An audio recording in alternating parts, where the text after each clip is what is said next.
Dear students, welcome to my YouTube channel intent coaching classes. हमारा mathematical reasoning chapter चल रहा है। इसके पहले वाली वीडियोस में हमने इसका कंसेप्ट एंड 40 MCQ कंप्लीट कर लिए हैं। आज हम 41 से स्टार्ट करेंगे। हमारा 41 MCQ है, right the negation of sky is blue and 7 less than 9। ठीक है, हमने इस स्टेटमेंट का निगेशन फाइंड आउट करना है। तो हमें पता है इसका नेगेशन हमारे पास क्या आता है। अगर हमारे पास टू स्टेटमेंट है P एंड Q, जब हम उसका नेगेशन करते हैं तो वो हो जाता है नेगेशन ऑफ P, जो एंड है वो और में कन्वर्ट हो जाता है, और नेगेशन ऑफ Q। ठीक है, तो नेगेशन ऑफ P ये बन जाएगा स्काई इज नॉट ब्लू, और जहां एंड है वहां और हो जाएगा, और 7 लेस देन 9 लिखा है तो इसका बन जाएगा 7 ग्रेटर देन 9।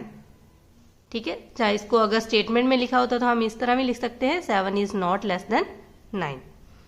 ठीक है, ये नहीं सोचना कि हमें पता है कि अगर 7 इज नॉट लेस देन 9 बोलेंगे तो ये करेक्ट स्टेटमेंट नहीं है, लेकिन ये स्टेटमेंट है, ये फॉल्स भी हो सकती है। मैथमेटिकल रीजनिंग में ऐसा नहीं होता, हमने जो लिखा है उसी के अकॉर्डिंग उसका नेगेशन फाइंड आउट कर देना है, चाहे वो सही हो स्टेटमेंट चाहे गलत हो। ठीक है, तो इसका आ जाएगा स्काई इज नॉट ब्लू और 7 ग्रेटर देन 9, तो सी इसका करेक्ट ऑप्शन है।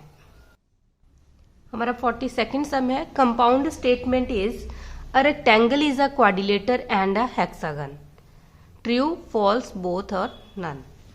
तो देखो यहाँ हमारे पास कंपाउंड स्टेटमेंट है, मतलब टू स्टेटमेंट दी है। हमारी जो पी स्टेटमेंट है उसमें लिखा है भी अ रेक्टेंगल इज अ क्वाड्रिलेटर, और क्यू स्टेटमेंट है अ रेक्टेंगल इज अ हेक्सागन। ठीक है, बीच में एंड का साइन है, तो हमें पता है जो हमारी फर्स्ट स्टेटमेंट है रेक्टेंगल एक क्वाड्रिलेटर है, ये ट्रू स्टेटमेंट है, और बीच में हमारे पास एंड है, और रेक्टेंगल इज हेक्सागन ये फॉल्स स्टेटमेंट है।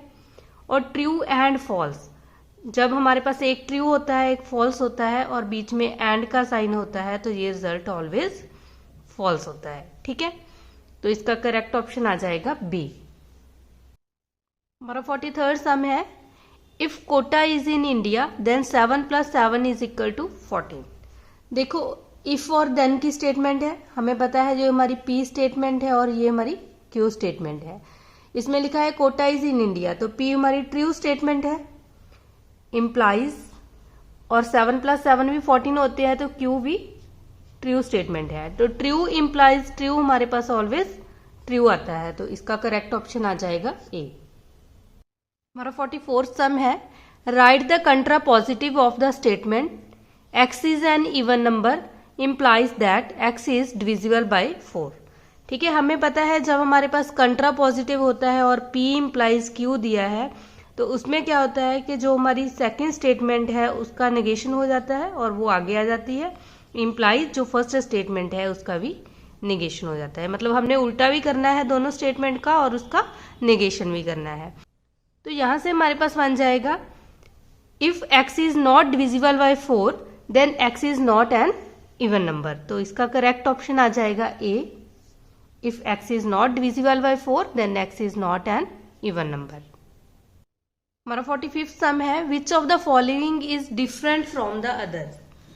ठीक है, तो इसका हम टेबल ड्रा करेंगे। हमारे पास टू स्टेटमेंट है पी एंड क्यू, तो यहाँ आ जाएगा बोथ ट्रू फॉल्स फॉल्स, ये आ जाएगा ट्रू फॉल्स ट्रू फॉल्स। ठीक है, ये टेबल ड्रा करना हमने जब इसका कंसेप्ट किया था उसमें सीखा है। अगर आपने वो वीडियोस नहीं देखी तो उसका लिंक डिस्क्रिप्शन में दिया हुआ है, आप वहां से देख सकते हो। और हमें चाहिए negation of P and negation of Q, तो नेगेशन ऑफ पी आ जाएगा false false true true, negation of Q आ जाएगा फॉल्स ट्रू। अब हम फाइंड आउट करेंगे P implies Q. P implies Q में क्या है, अगर ट्रू ट्रू है तो ट्रू आता है, अगर ट्रू से फॉल्स जाते हैं तभी फॉल्स आता है, अगर फॉल्स ट्रू जाते हैं तो भी ट्रू आएगा, और फॉल्स से फॉल्स भी ट्रू आएगा। ठीक है, अब हम negation of Q implies negation of P find out करेंगे।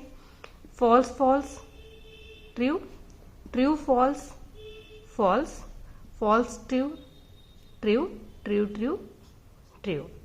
अब हम फाइंड आउट करेंगे नेगेशन ऑफ पी और क्यू। नेगेशन ऑफ पी और क्यू, ट्रू फॉल्स। और में हमारे पास अगर एक वैल्यू भी ट्रू है तो उसका रिजल्ट ट्रू आता है, बोथ वैल्यूज फॉल्स है तभी फॉल्स आएगा, ट्रू ट्रू ट्रू और फॉल्स ट्रू भी ट्रू।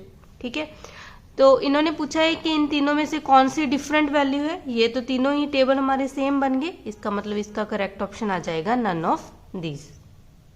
हमारा 46 सम है, state the converse of the statement. If it is hot outside then you feel thirsty. ठीक है, तो हमें पता है P इम्प्लाइज Q जब हमारे पास दिया है तो हमने उसका कन्वर्स फाइंड आउट करना है, तो वो आ जाता है Q इम्प्लाइज P। मतलब जो ये वाली सेकंड स्टेटमेंट है ये आगे आ जाएगी और ये वाली स्टेटमेंट पीछे चली जाएगी। तो इसका बन जाएगा if you feel thirsty then it is hot outside. तो इसका करेक्ट ऑप्शन बन जाएगा B, if you feel thirsty then it is a hot outside. हमारा 47 सम है, find the truth table 3 + 3 = 7 if and only if 3 + 4 = 7। ठीक है, तो हमें पता है इफ एंड ओनली इफ का मतलब है बाय कंडीशनल स्टेटमेंट दी है हमारे पास। देखो फर्स्ट स्टेटमेंट जो है 3 + 3 = 7, तो ये फॉल्स स्टेटमेंट है, बाय कंडीशनल का ये वाला साइन होता है। और 4 + 3 7, तो ये ट्रू स्टेटमेंट है। हमें पता है इसमें अगर हम फॉल्स से ट्रू जाते हैं तो इसका आंसर फॉल्स आता है। ठीक है, क्योंकि जो हमारी बाई कंडीशनल स्टेटमेंट है उसमें अगर हम ट्रू टू ट्रू जाएंगे तभी ट्रू आता है, जब फॉल्स से फॉल्स जाते हैं तभी इसका रिजल्ट ट्रू आता है। ठीक है, इन दोनों कंडीशन में अगर फर्स्ट स्टेटमेंट फॉल्स है सेकंड ट्रू है, जब फर्स्ट ट्रू है सेकंड फॉल्स है, तो इसका जो आंसर है वो ऑलवेज फॉल्स आता है। ठीक है, तो इसका करेक्ट ऑप्शन आ जाएगा बी। हमारा 48 सम है, when two statements are connected by the connective if and only if then the compound statement is। हमें पता है जब हमारी two statement if and only if से कनेक्ट होती है तो उसको हम बोलते हैं बाई कंडीशनल। तो इसका करेक्ट ऑप्शन आ जाएगा सी। हमारा 49th सम है, if P and Q are two statement then the conditional statement P implies Q is false when। हमें पता है P implies Q सिर्फ एक ही केस में फॉल्स होती है, बाकी सभी केसेस में इसका जो रिजल्ट है वो ट्रू आता है। तो ये फॉल्स तब होती है जब हमारे पास P की वैल्यू जो है वो ट्रू आती है और Q की वैल्यू फॉल्स आती है। मतलब ट्रू इम्प्लाइज फॉल्स जब हम जाते हैं तभी इसका रिजल्ट फॉल्स आता है, अदरवाइज ट्रू आता है। तो इसका करेक्ट ऑप्शन बन जाएगा C, P is true and Q is false. हमारा 50th सम है, नेगेशन ऑफ P और Q इज इक्वल टू। तो हमें पता है ये हमारा डी मॉर्गन लॉ है। अगर हमारे पास नेगेशन ऑफ P और Q दिया है तो ये हमारे पास आ जाता है नेगेशन ऑफ P, जो और है वो एंड में कन्वर्ट हो जाता है नेगेशन ऑफ Q। ठीक है, और अगर जहां एंड होता तो इसका और हो जाता। तो इसका करेक्ट ऑप्शन बन जाएगा B, negation of P and negation of Q। हमारा 51 MCQ है, identify the connective word 2 + 3 iota is a real number और 2 + 3 iota is a complex number. तो हमें पता है कि कनेक्टिव वर्ड्स हमारे वो होते हैं जो स्टेटमेंट्स को कंबाइन करते हैं, और इसमें और के साथ ये दोनों स्टेटमेंट कंबाइन की हुई है, तो यहाँ और हमारा कनेक्टिव वर्ड है। तो इसका करेक्ट ऑप्शन आ जाएगा ए। हमारा 52nd सम है, which of the following is statement the number 6 has 3 prime factor. हमारा बी ऑप्शन है do your work, C option है वेयर इज यूर बैग और डी ऑप्शन है लिसन टू मी। हमें पता है ये तो हमें एक तरह का कमांड दी हुई है, ठीक है, और इन दोनों में क्वेश्चन पूछा है, तो ये ओनली सेंटेंस है। तो जो हमारा ऑप्शन ए है the number 6 has 3 prime factor, तो ये हमारी लॉजिकली स्टेटमेंट है, तो इसका आंसर आ जाएगा ए। हमारा 53rd सम है, P implies Q is equal to. अगर तो आपको एज इट इज रिजल्ट याद है कि जो P इम्प्लाइज Q है उसको हम लिख सकते हैं नेगेशन ऑफ P और Q, तो आप डायरेक्टली इसका आंसर ए टिक कर सकते हो। अदरवाइज क्या करोगे, आप इसका टेबल ड्रा करोगे। ठीक है, यहाँ हमारे पास P स्टेटमेंट है एंड Q स्टेटमेंट है, तो इसको हम इस तरह लिख लेंगे। और P इम्प्लाइज Q हमारे पास क्या आता है, ट्रू ट्रू ट्रू आता है, ट्रू से फॉल्स फॉल्स, अदरवाइज ट्रू। ठीक है, अब हम negation of P find out करेंगे, तो ये हमारे पास आ जाएगा फॉल्स फॉल्स ट्रू ट्रू। अब नेगेशन ऑफ P और Q चाहिए, ठीक है, बाय ऑप्शन हम एक एक ऑप्शन को करते रहेंगे, जो भी इसके इक्वल आ जाएगा P इम्प्लाइज Q के, वो हमारा आंसर हो जाएगा। ठीक है, नेगेशन ऑफ P ये वाला है और Q ये वाली स्टेटमेंट है। इन दोनों में और है तो यहाँ ट्रू आएगा, अगर दो बोथ फॉल्स है तभी फॉल्स आता है, ट्रू ट्रू ट्रू और ट्रू फॉल्स ट्रू। ये दोनों टेबल आपस में बिल्कुल सेम है, तो इसका मतलब P implies Q is equal to आ जाएगा नेगेशन ऑफ P और Q, ये ऑप्शन। हमारा 54 सम है, the truth value of 3 + 2 is equal to 5 then 1 × 0 is equal to 0 is. ठीक है, 3 + 2 हमें पता है इक्वल टू 5 होता है, तो ये ट्रू है। इफ एंड देन लिखा है तो इसका मतलब इम्प्लाइज का साइन है, 1 × 0 भी 0 है, मतलब ये भी ट्रू स्टेटमेंट है। जब हम ट्रू इम्प्लाइज ट्रू जाते हैं तो इसका आंसर ट्रू आता है, तो इसका करेक्ट ऑप्शन आ जाएगा ए। हमारा 55th सम है, if P is any statement, T is tautology and C is contradiction, then P and C is equal to. देखो, अगर तो आपको एज इट इज पता है कि ये हमारा आइडेंटिटी लॉ है और P and C is equal to C आता है, ठीक है, तो आप डायरेक्ट इसका आंसर टिक कर दोगे। अब देखो, इसको हम सेट थ्योरी से कंपैरिजन करके भी सॉल्व कर सकते हैं। P हमारे पास कोई भी स्टेटमेंट है और हमें पता है एंड का मतलब होता है इंटरसेक्शन, और C हमारे पास C का मतलब है फाई।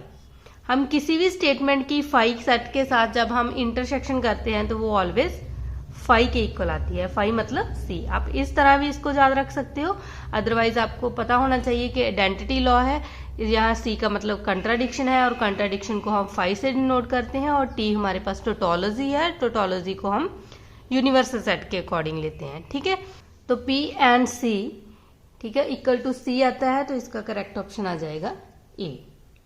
हमारा 56 सम है, if P is any statement then negation of negation P is equal to P is. तो हमें एज इट इज हमने ये याद रखना है कि नेगेशन ऑफ नेगेशन P जब P के इक्वल होता है तो ये हमारा इनवल्यूशन लॉ होता है, तो इसका करेक्ट ऑप्शन आ जाएगा ए। 7 सम है, which of the following is a false statement, congruent triangles are also similar. Second statement है 17 is a prime number. Third है मून इज हैविंगली बॉडी, और फोर्थ है sine A + B is equal to sine A + sine B। ठीक है, तो हमें पता है कि ऑल कॉन्ग्रेंट ट्रायंगल्स सिमिलर होती है, तो ये ट्रू स्टेटमेंट है हमारी। 17 प्राइम नंबर है, ये भी ट्रू स्टेटमेंट है। मून इज हैविंगली बॉडी, ये भी ट्रू स्टेटमेंट है। लेकिन अगर sine A + B equal to sine A + sine B, ये हमारी फॉल्स स्टेटमेंट है, क्योंकि साइन A + B का जो फार्मूला होता है वो होता है sine A cos B + cos A sin B। ठीक है, तो इसका करेक्ट ऑप्शन आ जाएगा बी, ओनली फोर्थ स्टेटमेंट। 58 सम है, dual of P and Q is. हमें पता है जब भी हमने ड्यूल फाइंड आउट करनी है तो जो एंड है वो और में कन्वर्ट हो जाएगा, और जो और होता है वो हमारा एंड में कन्वर्ट होता है। पूरी की पूरी बाकी जो स्टेटमेंट है वो एज इट इज आ जाती है, और यहाँ P एंड Q है तो इसका आ जाएगा P और Q, तो करेक्ट ऑप्शन आ जाएगा बी। हमारा 59 सम है, P and negation of P is equal to C is identity law, complement law, involution law और नन ऑफ दीज। ठीक है, तो जब हमने कंसेप्ट किया था हमने पढ़ा था कि ये हमारा इस टाइप का लॉ होता है इसको हम कंप्लीमेंट लॉ बोलते हैं, तो इसका करेक्ट ऑप्शन आ जाएगा बी। हमारा 60th सम है, इफ P स्टेटमेंट दी हुई है Shyam is honest and Q statement है Shyam will pass, then the statement Shyam is not honest but still he will pass.